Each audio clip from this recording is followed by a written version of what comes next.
행복한 교회 승리하는 성도 여러분, 하루의 성경 한 장 5분 메시지 30분 기도, 믿는 모든 사람으로 기도와 말씀 안에서 성숙하게 하는 153 경건의 시간에 오신 것을 환영합니다. 오늘은 245번째 함께하는 153 3월 6일 금요일 순서입니다. 오늘도 153 스페셜 시리즈 중에서 세 번째 관계가 막힐 때 순서 중에 인간 관계가 막힐 때 막힌 인간관계를 해결하라, 풀라라는 그런 주제를 가지고 같이 말씀을 들으려고 합니다. 사실 우리가 살아나가면서 인간관계로 참 힘들 때가 많이 있습니다. 어떻게 해야 되겠다? 어떻게 하면 되지 않을까? 이론적으로 다 아는 것 같지만 사실 이론만 가지고는 할 수 없는 것이 인간관계인 것을 보게 되는 것이죠.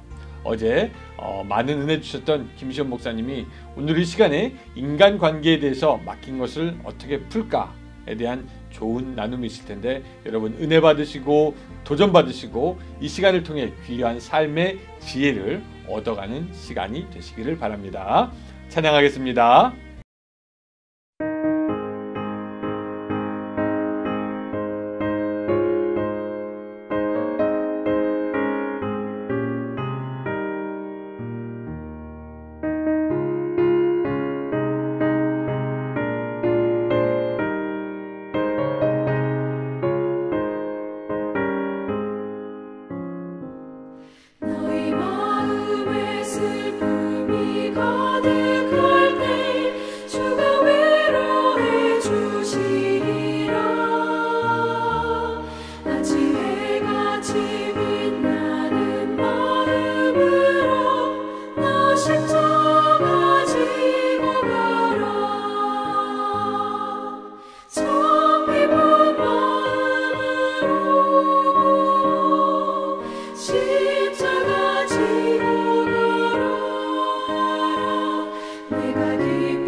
네, 성경은 마태복음 22장 36절부터 40절까지입니다.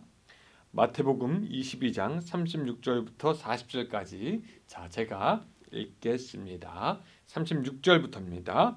그 중에 한 율법사가 예수를 시험하여 묻되, 선생님, 율법 중에서 어느 계명이 크니까 예수께서 이르시되 내 마음을 다하고 목숨을 다하고 뜻을 다하여 주 너의 하나님을 사랑하라 하셨으니 이것이 크고 첫째 되는 계명이요 둘째도 그와 같으니 내 이웃을 내 자신같이 사랑하라 하셨으니 이 두 계명이 온 율법과 선지자의 강령이니라. 아멘. 예, 김시원 목사님 나오셔서 말씀 증거해 주실 때 큰 은혜가 있기를 바랍니다. 할렐루야. 사랑하는 우리 남가주 은혜로교회 모든 가족 여러분들께 주님의 이름으로 사랑과 평안을 전합니다. 우리 어제에 이어서 오늘 관계가 막힐 때 두 번째 시간 함께 하시는 여러분 환영합니다. 오늘 아침에도 우리 말씀을 함께 나누시면서 또 하나님의 은혜와 또 사랑이 우리 가운데 풍성하게 부어지는 그런 은혜로운 오늘 하루의 삶이 되실 수 있기를 주님의 이름으로 축원합니다. 아멘. 네, 감사합니다. 예, 우리 근본 사순절 기간에 막힘 시리즈로 함께 말씀을 듣고 있는데요. 여러분의 삶 가운데에 막혀있는 모든 분야의 삶이 이번 말씀의 시간들을 통해서 완전하게 회복되어지고 뭔가 새로운 길이 뻥 뚫리는 그런 놀라운 축복의 은혜가 여러분의 삶 가운데, 가정 가운데, 또 직장의 삶 가운데 함께 하시기를 다시 한번 주님의 이름으로 축원합니다. 아멘.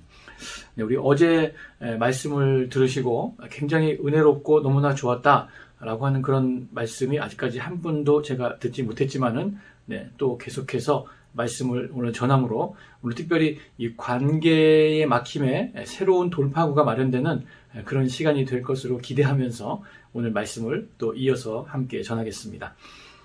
관계는 축복받는 인생이 갖춘 최고의 인생 기술이다, 이런 말씀 드릴 수 있겠는데요. 관계를 사실 하려다 보면 여러 가지 성격적으로나 좀 어려운 부분들이 사실 있습니다. 너무나 소심하고 또 내성적인, 그래서 어떤 상처가 두려워서 거절당할 것이 두려워서 다가가지 못하는 그런 소심하고 내성적인 성품 때문에 관계가 어렵기도 하고요. 또 반대로 과도하게 너무나 적극적이고 또 외향적인 성품 때문에 다른 사람에게 상처를 주고 부담감을 줘서 관계를 맺기가 어렵게 하는 이 극단적인 어떤 그런 것들이 있는데요.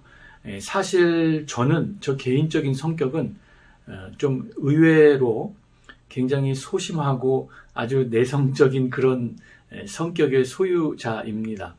제가 사실은 모태신앙이면서 중등부 때까지만 해도 저는 중학교 3학년 내내 한 번도 예배 끝나고 교회에서 함께 밥을 먹거나 교제 시간을 가지면서 그런 시간을 가진 적이 없고, 또 아주 지금에 와서는 참 후회하지만 그때 당시에는요, 단 한 번도 교회 수련회를 따라간 적이 없는 그런 아주 소극적인 성격의 소유자였습니다. 그래서 적극적으로 관계를 맺어간다든지 누군가가 다가올 때 오히려 그걸 거부하고 피해버리는 그런 성격을 가지고 있었습니다.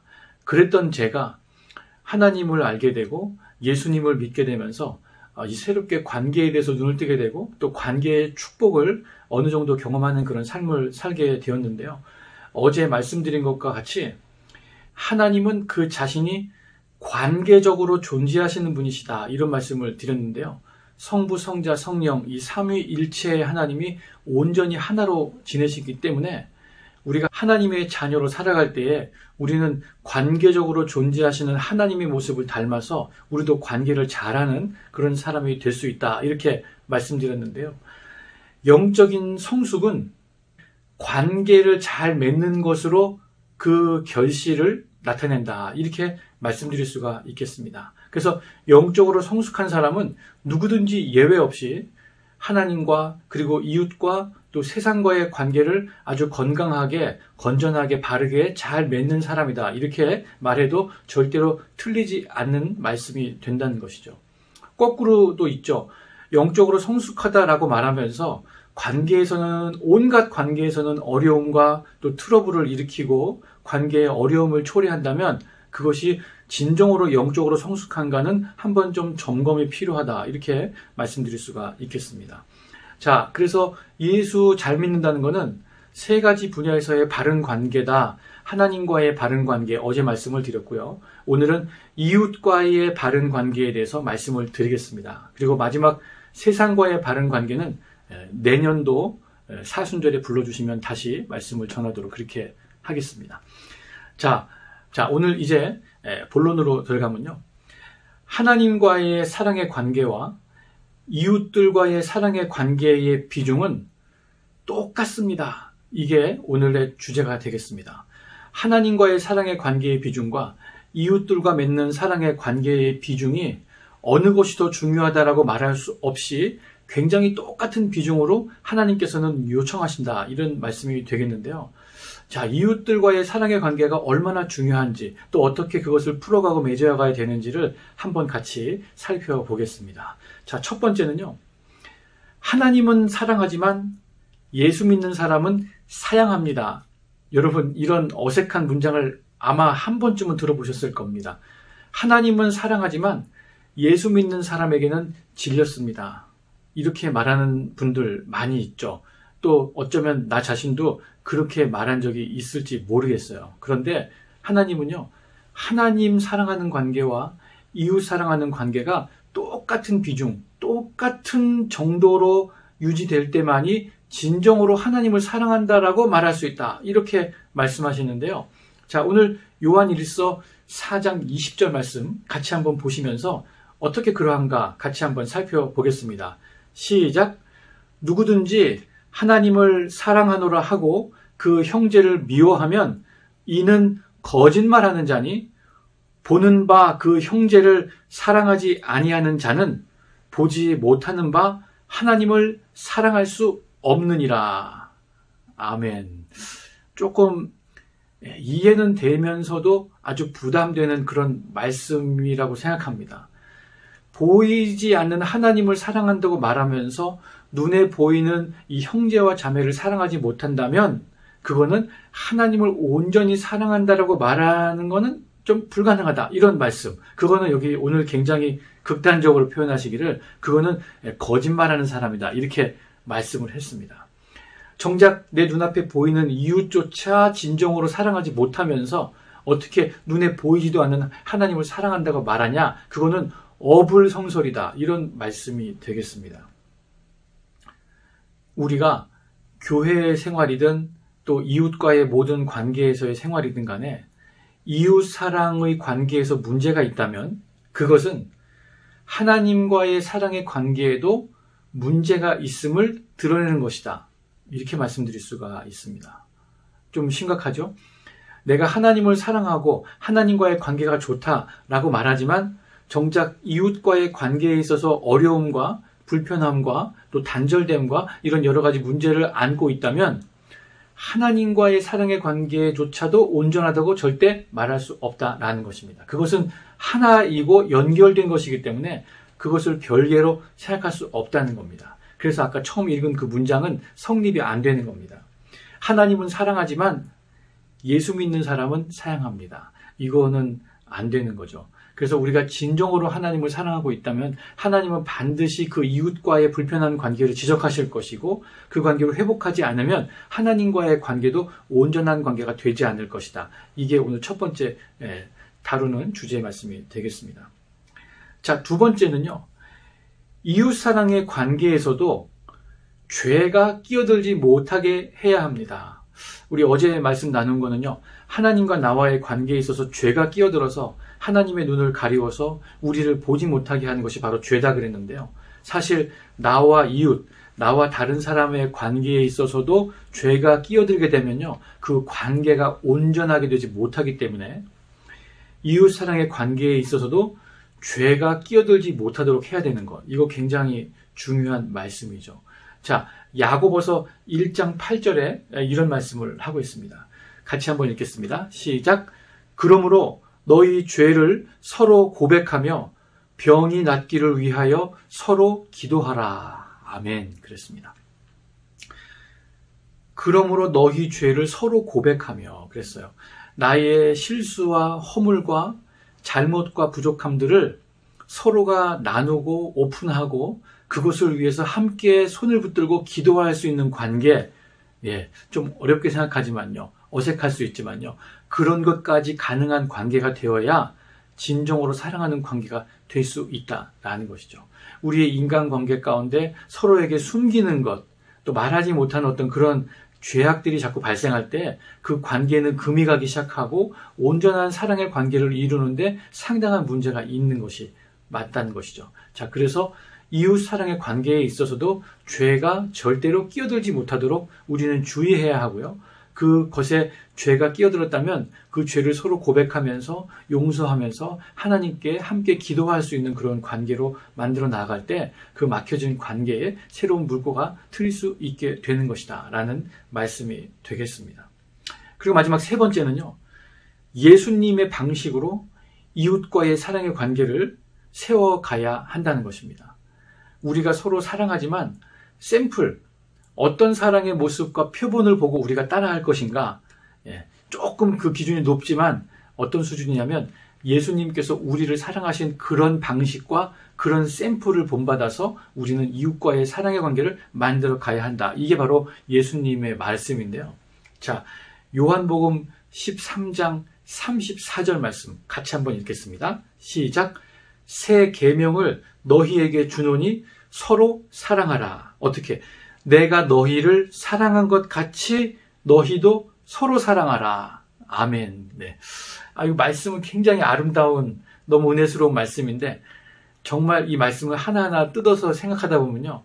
우리가 서로 사랑하는데 어떤 방식으로 예수님이 예수님이 여러분을 사랑해 주셨던 그 방식, 어떤 그런 깊이, 그런 정도의 사랑으로 이웃을 사랑해 주어라. 그게 예수님이 우리에게 요청하시는 이웃 사랑의 수준이라는 것이죠. 굉장히 높이 잡으셨어요. 예수님께서 죄와 허물로 정말 죽을 수밖에 없고 정말 냄새가 나고 사람 취급해주기 어려운 상태인 그런 나를 받아주신 것처럼 나를 그렇게 사랑해 주신 것처럼 내가 이웃에 대해서 그렇게 용납하고 받아주고 그를 위하고 사랑해 주어라. 이게 바로 예수님께서 우리에게 요청하시는 이웃 사랑의 수준이다. 굉장히 높이 잡혀 있습니다. 자, 굉장히 중요한 거는요. 우리가 하나님을 사랑하는 그 어떤 정도만큼 똑같이 이웃과의 사랑의 관계를 유지하는 것이 바로 하나님의 뜻이고 주님께서 오늘날 우리에게 요구하시는 이웃 사랑의 수준이다라는 것. 자, 이 말씀을 깊이 생각하시면서 우리 다음으로 이어서 말씀을 듣겠습니다.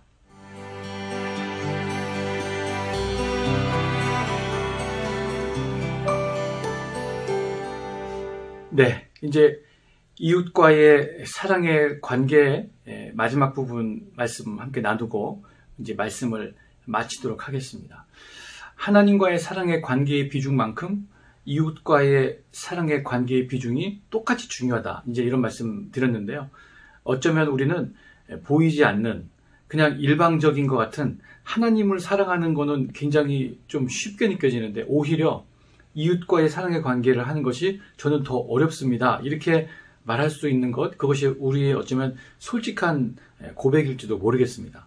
자, 그렇지만 하나님은 내 이웃을 네 몸과 같이 사랑하라 이렇게 말씀하신 것을 보더라도 정말 이웃과의 사랑의 관계를 대단히 중요하게 생각하신다는 거 우리가 유념하시면서 오늘 마지막 부분 말씀 함께 나누겠는데요. 이웃과의 좋은 관계를 갖고 유지하기 위한 세 가지 비법 노트 여러분이 들으실 때 그게 무슨 비법이냐 그렇게 하실 수 있겠지만요. 실제로 비법이 맞습니다. 여러분들이 이것을 실제로 하나하나 삶 가운데 실행을 해 나가실 때요. 거기에 놀라운 관계 회복과 막혀있는 관계가 새롭게 열려지는 그런 은혜가 축복이 반드시 따라올 것을 믿고 기대하시고 여러분의 삶 가운데 한 번씩 실행을 꼭 해보시기를 바라면서 말씀 나누겠습니다. 자, 첫 번째는요. 하나님의 사랑을 충분히 받음으로 이웃 사랑의 에너지를 확보하는 것 이것이 첫 번째입니다. 순서가 굉장히 중요한데요. 우리가 어떤 사랑을 먼저 베풀기에 앞서서 우리는 하나님으로부터 사랑을 충분히 받고 우리 안에 그 하나님의 사랑이 채워지고 난 다음에서야 비로소 이웃을 사랑할 수 있는 이 사랑의 에너지가 확보된다는 것이죠. 그 먼저는 하나님의 사랑을 우리가 충분히 받는 것이 먼저다인데요. 자, 요한일서 4장 19절 말씀 같이 한번 읽으시겠습니다. 시작. 우리가 사랑함은 그가 먼저 우리를 사랑하셨습니다. 그랬습니다. 다른 번역을 보면 우리가 이웃을 사랑할 수 있는 것은 하나님께서 먼저 나를 사랑하셨기 때문입니다. 그랬습니다. 하나님의 사랑이 원인이고 그 원인에 따른 결과로서 우리는 이웃을 사랑할 수가 있다는 것이죠. 어떤 진리가 있느냐? 우리는요, 나에게 있지 않는 것, 나에게 없는 것은요, 절대로 나눠줄 수가 없다는 것이죠. 우리 안에 하나님으로부터 부어진 큰 은혜와 사랑이 차곡차곡 충만히 쌓여 있을 때 우리는 그제서야 비로소 다른 사람을, 이웃을 사랑할 수 있는 에너지와 여력을 갖게 된다는 거예요. 그래서 정말 중요한 건 뭐냐면 먼저, 그래서 말씀드린 것처럼 하나님과의 사랑의 관계가 회복되어야 하나님으로부터 많은 사랑이 우리 안에 부어질 때에 우리는 그 사랑을 힘입고 확보해서 그것을 가지고 이웃을 사랑할 수 있는 삶을 시작하게 된다는 것이죠. 내 안에 하나님의 사랑이 고갈되고 이 모든 것들이 메말라 버린 상태에서는요, 내가 죽겠는데 누구를 사랑하는가 화가 나고 신경질이 날 때가 있는 것입니다. 그래서 가장 먼저는 하나님과의 사랑의 관계가 확보되고 또 그것을 통해서 하나님의 사랑이 내 안에 충만하게 부어질 때에 우리는 사랑을 나눌 수 있는 그런 사람으로 준비된 것이다. 이것이 첫 번째 이웃과의 사랑의 관계를 만들기 위한 전제 조건이라고 하겠습니다. 자, 두 번째는요, 함께 예배하고 거룩함으로 교제할 때 그 관계가 안전하고 오래갑니다. 여러분, 이 말씀이 이해가 되실 걸로 생각하는데요. 우리 특별히 영적인 가족으로 묶여진 우리들의 관계의 내용을 살펴볼 때에 함께 예배드리고 또 거룩함으로 교제할 때에 그 관계가 지속적이고 오래가고 또 안전하게 갈 수 있다는 것 아마 경험적으로 많이 느끼셨을 것입니다.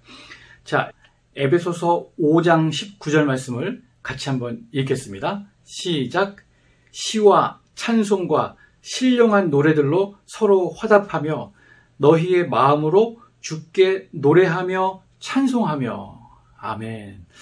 네, 성도들 간의 만남과 교제의 그 내용, 컨텐츠가 어떠해야 하는지 오늘 말씀해주고 계신데요. 좀 너무 재미없게 생각할 수도 있지만 여러분, 사실은요, 우리 성도들 간에 만났을 때 우리 교제의 내용과 중심에 바로 이러한 하나님에 관한, 그러니까 우리가 함께 예배 드릴 때 그 예배를 드릴 수 있는 관계가 정말 중요한 것이고요.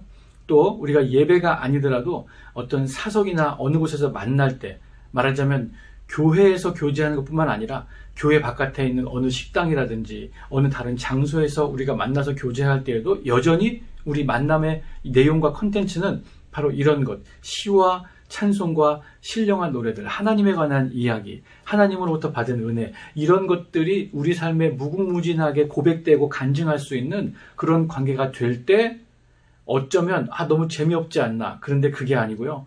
그런 만남일수록, 관계일수록 더 안전하고 더 지속성이 있고 오래 갈 수 있는 그런 관계로 발전할 수 있다라는 거 굉장히 중요한 것이죠.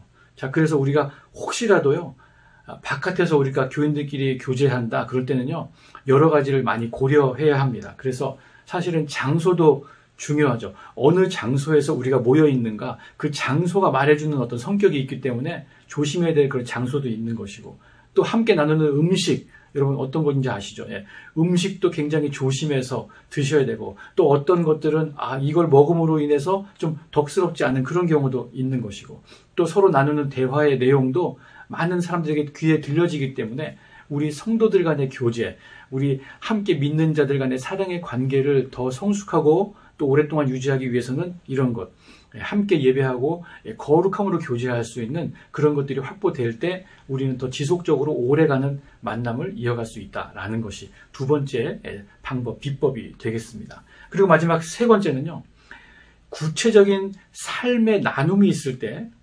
진정한 영적 가족으로서의 관계가 발전해 갈 수 있다, 이렇게 말씀드리겠습니다.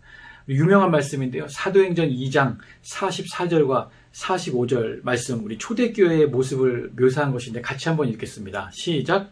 믿는 사람이 다 함께 있어 모든 물건을 서로 통용하고 또 재산과 소유를 팔아 각 사람의 필요를 따라 나누어 주며 그랬습니다.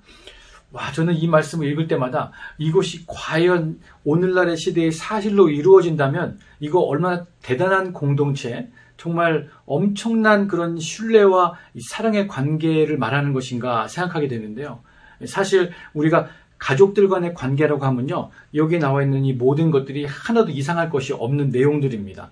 서로가 함께 있고, 물건을 서로 통용하고, 또 자기의 소유와 가진 것들을 팔아서 또 어려운 사람의 필요를 딱 나누어주는 것.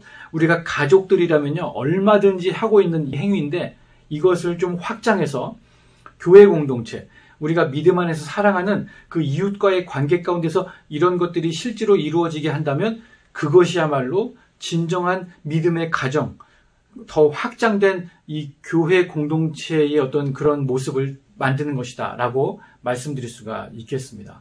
사실 여러분의 교회에서 매년마다 어떤 이 재정을 만드셔가지고 장학금을 주시는 일들을 하고 계신 것을 제가 알고 있는데요. 왜냐하면 저희 딸들이 한번 받았기 때문에 알고 있습니다. 사실 그런 것들은 누가 받는지 정말 얼굴도 알지 못하는, 그렇지만 그가 믿음을 가졌고 믿음의 형제라는 걸 아시기 때문에 그런 재정들을 아낌없이 흘려보내시는 건데, 그것이야말로 바로 하나님께 받은 사랑을 흘려보내는 것이다 이렇게 생각하는데요.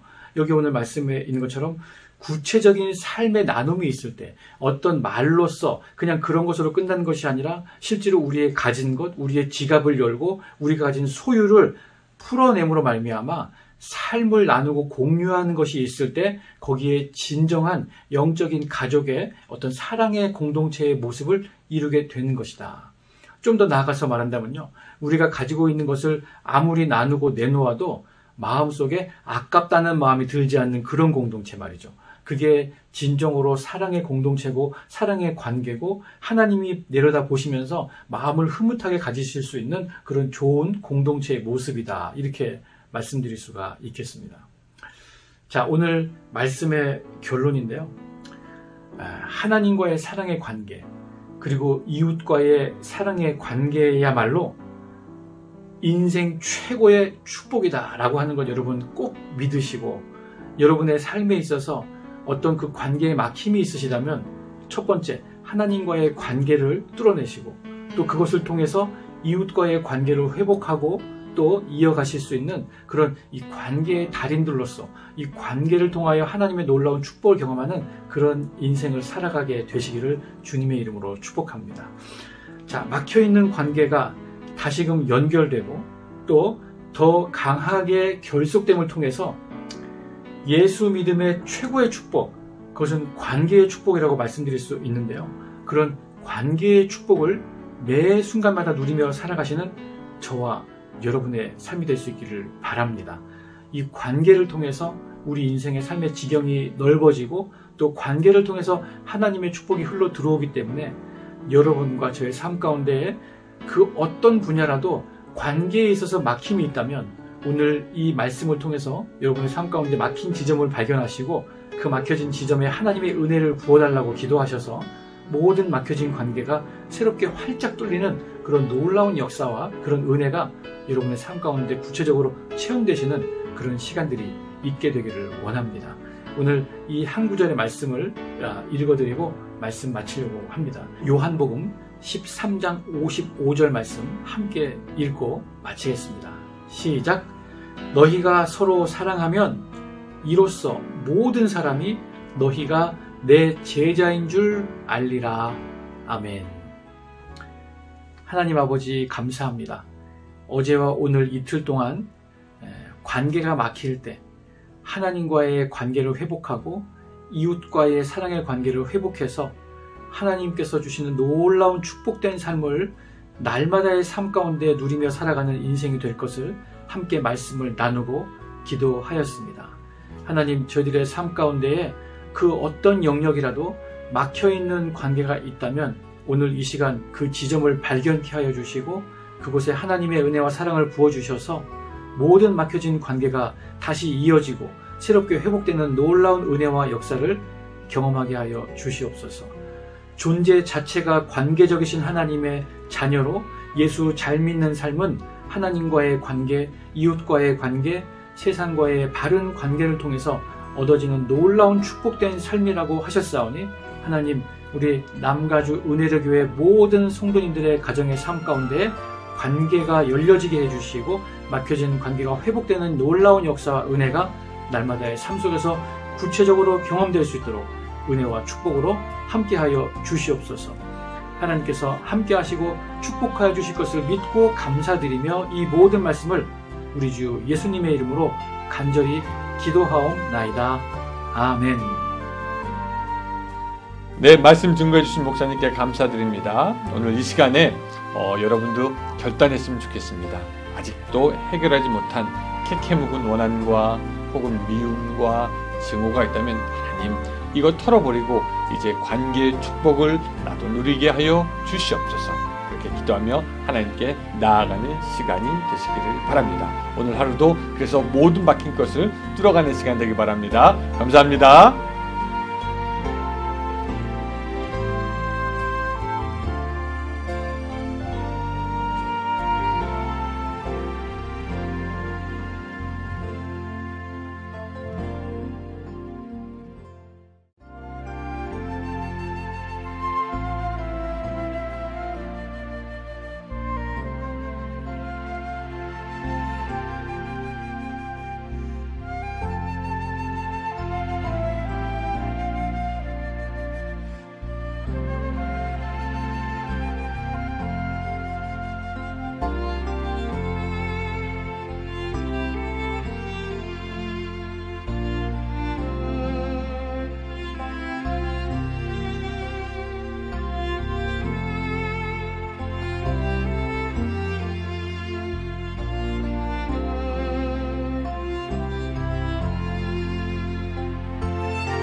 있습니다.